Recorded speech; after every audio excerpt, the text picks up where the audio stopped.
Hello everyone, and this is a new kind of video. Obviously, it's still on the same branch of everything else, but this is what if every of the three most powerful countries in Europe at their peak were put into real life. As you see, we have Turkey and the Orange Country currently in their current form because they are two of the strongest nations in Europe right now and all time. And then we have Rome. As we know, this peak was them during the Roman kind of collapse. If you haven't seen that episode, it'll be up in the corner and probably linked at the end of this video. So now we're just gonna get a few things squared away. First, I think one of the big things that would happen is that the Orange Country would take over the last tiny bit of Hungary and Poland. Those two things are pretty straightforward. Now, I'm also going to go out on a limb and say that, like, Slovakia, the Czech Republic would likely be kind of puppet states, as well as Lithuania, in this situation. So now what we're going to see is we're going to see the first, outside influence. We're going to see Russia. They're going to rush in, they're gonna rush in, they're gonna occupy the rest of Belarus. Ethically or not, that doesn't really matter, but they are gonna run in, they're gonna claim Belarus to protect it from these new threats. Now, we're gonna assume that these nations, they basically just popped in here. And they have kind of equivalent modern day technology, except we're gonna eliminate nuclear weapons because obviously this video would be over in about 5 seconds. So then we're going to move over to Rome, where we would see them likely occupying the little bit that is left in this little pocket in Spain, just to kind of smooth out borders. I also imagine they would probably take over Bosnia pretty easily, and that's one of the last places they'd probably be able to get away with taking over easily. For Turkey, it's just they would take over, the remainder of Bulgaria, because there's literally like a tiny sliver of it left. Then they would also just take over the rest of Turkey, because I'd like to remind you, they are Turkey. And so they would take over that piece of land, and that is where the world would kind of sit for a bit while panic is setting in the UN building in New York with politicians from all over the world. We would see Rome kind of integrating two of their regions, but with them still at war technically with Spain. They would not, they would not occupy that territory because they are at war with Spain, and Spain is actively fighting back. And that's where we would see the first movement. We would see pretty easy movement from Rome. They would outnumber Spain, not a lot, but they would. They would move, capture the coasts, kind of using some of their older tactics, moving in, taking all of this before Spain would inevitably be forced to fall into a like puppeteer control with Rome. They would be basically a puppet of Rome. The Roman invasion of Austria would happen very likely, which would be swift. I don't think Austria, let's be completely real here, would stand a chance against this nation in modern situations.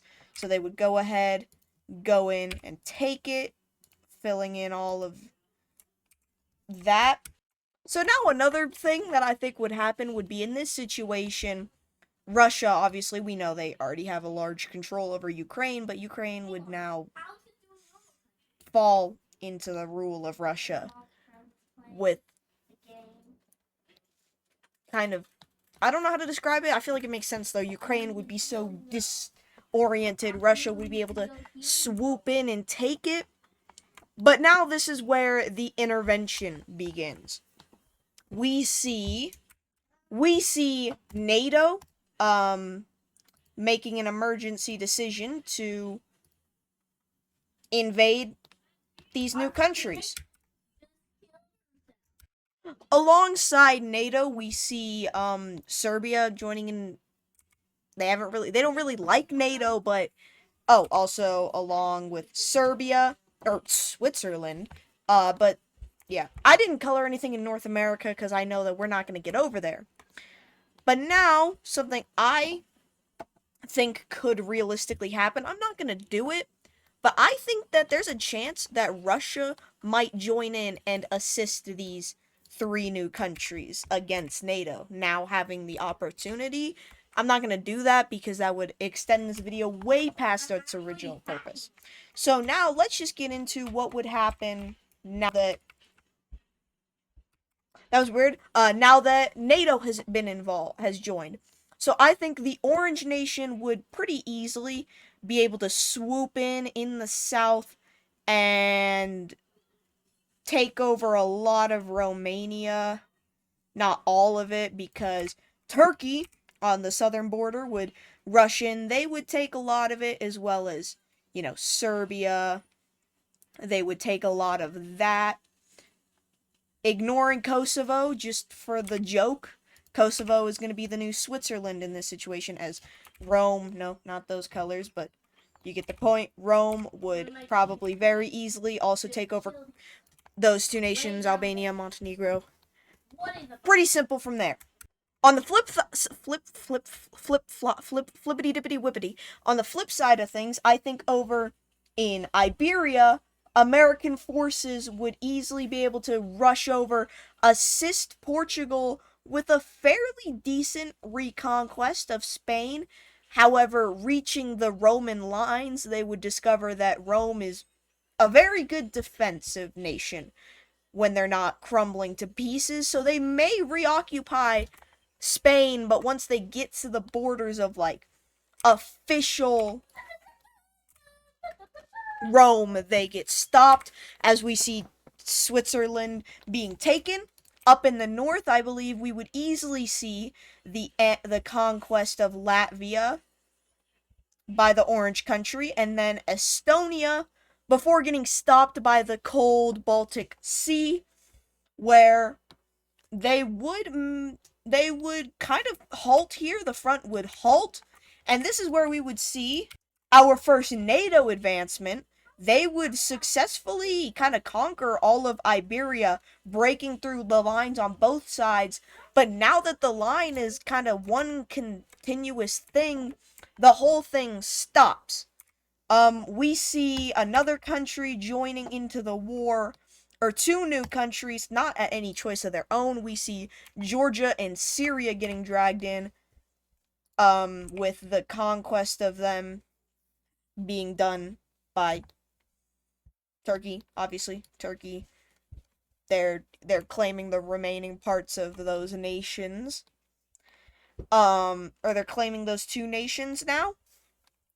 As we may see some offenses onto some of these islands, maybe a bit onto Sweden, maybe a tiny bit up into Finland, but I feel like this fight would be a lot more evenly matched with the, obviously, in realistic terms, these countries would have been swept in minutes, but this isn't realistic.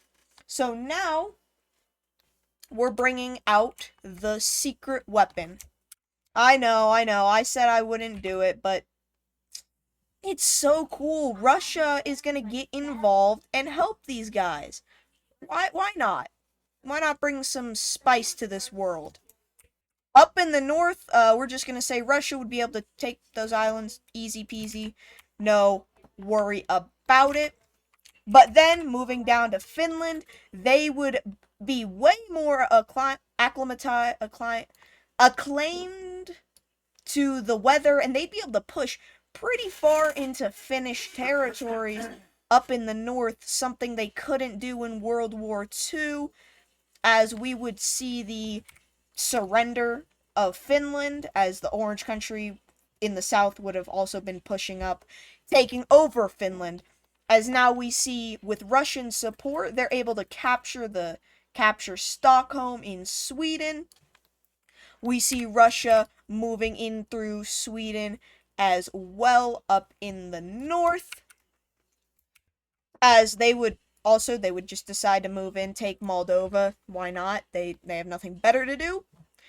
And they would continue their move down through Norway. Probably more through Sweden would be the realistic place they're moving down through, but we're just going to say.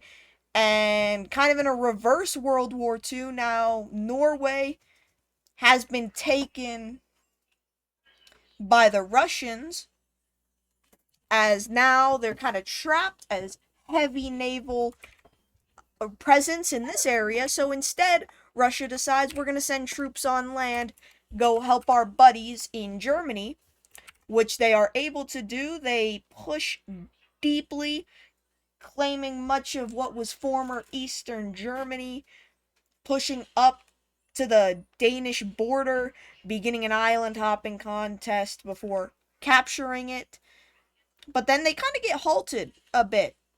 The European forces kind of recuperate or regain their senses. Rome, however, is able to kind of push back into Iberia pretty solidly, claiming these lands. And then, unfortunately, Kosovo, I'm joking, they don't get taken, they're going to be here forever. As we see the Orange Country continuing its move into Germany, but then everything stops. And I feel like at this point, the war kind of just comes to a halt. What's that sound? Whole team is dead. Suddenly, off the shores of Rome, after a Sardinian and Corsica capture, suddenly Rome is entered full force. Knock knock. It's the United States. And they are coming with a vengeance. They rush up the Italian boot, claiming much of the land, taking over the entire southern part of it. They send troops in down through Switzerland. They recapture Iberia again for a third time, as they make rapid moves up through Iberia, up in France, up through Genoa. And now suddenly Rome is facing a very similar end as they did.